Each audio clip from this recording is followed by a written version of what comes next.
High সবাইকে। তো আজকে উল্টো রথের পরের দিন, ঘুড়ির ভিডিও হয়তো আজকেই লাস্ট করছি।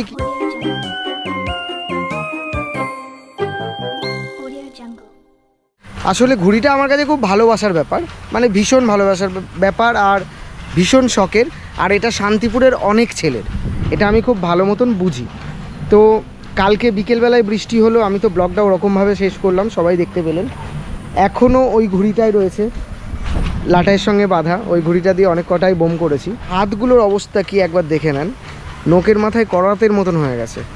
তো আমি হাতে ব্যান্ডেজগুলো লাগাতে লাগাতে একটু গল্প করি তোমাদের সঙ্গে, দিয়ে ঘুড়িটা ওড়াই। এরকমভাবে সচরাচর আমি গল্প কমই করি আমার ভিডিওতে। তো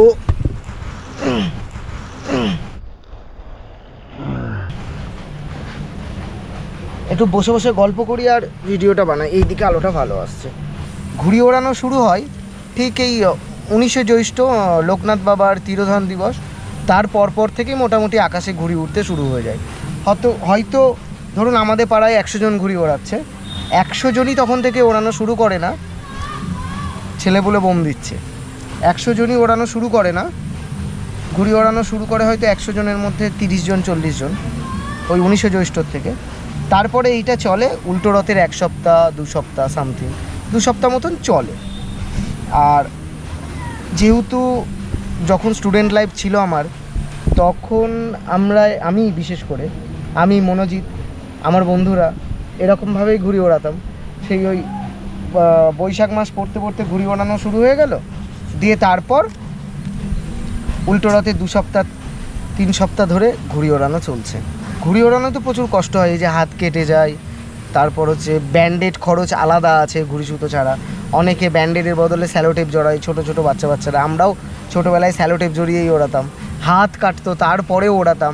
এখনও আমার হাত কেটেছে, মনোজিতের এই জায়গাটায় কেটেছে, 3 জায়গায় মনোজিতের কেটেছে, তবু ওড়াচ্ছি।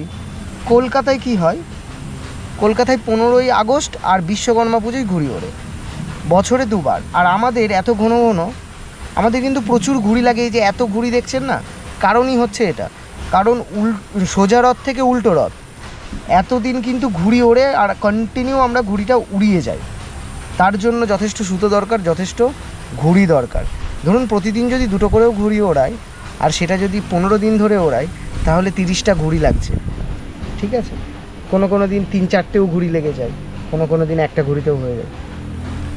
আর আমাদের শান্তিপুরের যে ব্যাপারটা বলছিলাম, আমাদের শান্তিপুরের ব্যাপারটা হচ্ছে যে আমরা কিন্তু 2 দিন পুরো ঘুড়ি ওড়ানোর জন্য ছুটি নিই। শুধু আমি নয়, মনোজিৎ নয়, এরকম প্রচুর অভিজিৎ আছে, মনোজিৎ আছে, প্রচুর লোকজন আছে শান্তিপুরের, যারা কিন্তু ছুটিটা নেয় সোজা রথ আর উল্টো রথ ঘুড়ি ওড়াবে বলে।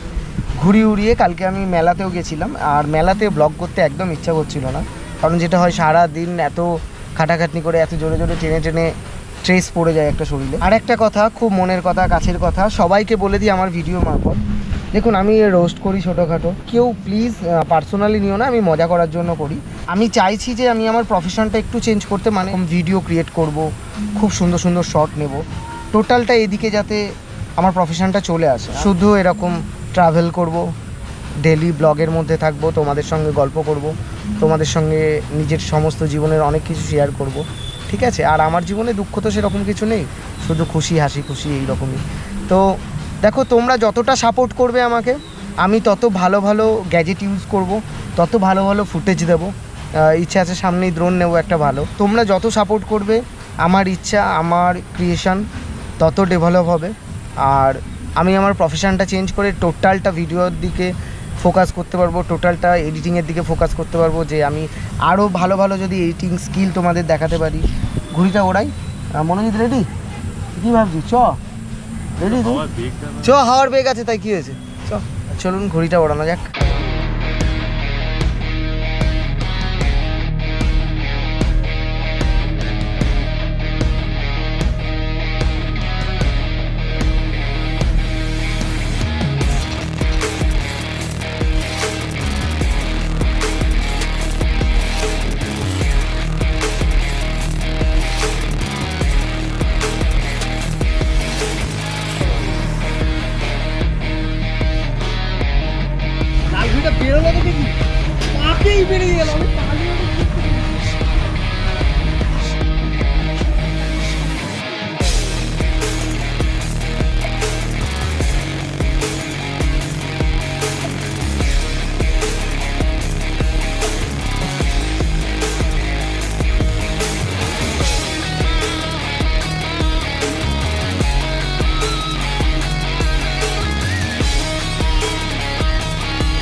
ঘুড়ি ওড়াতে ওড়াতে ব্লগ করছি। ওই যে এত ঘুড়ি উড়েছে, আমি জাস্ট দেখিয়ে দিই সবাইকে একবার। এত ঘুড়ি ওড়েছে, আমার ঘুড়িটাকে টানছে অবলা পেয়ে, যেহেতু মাথা খাড়া করে রেখে দিয়েছি। মনো ঘুড়ি ওড়াচ্ছে আবার। আমার অলরেডি 3টে ঘুড়ি বোম হয়ে গেছে।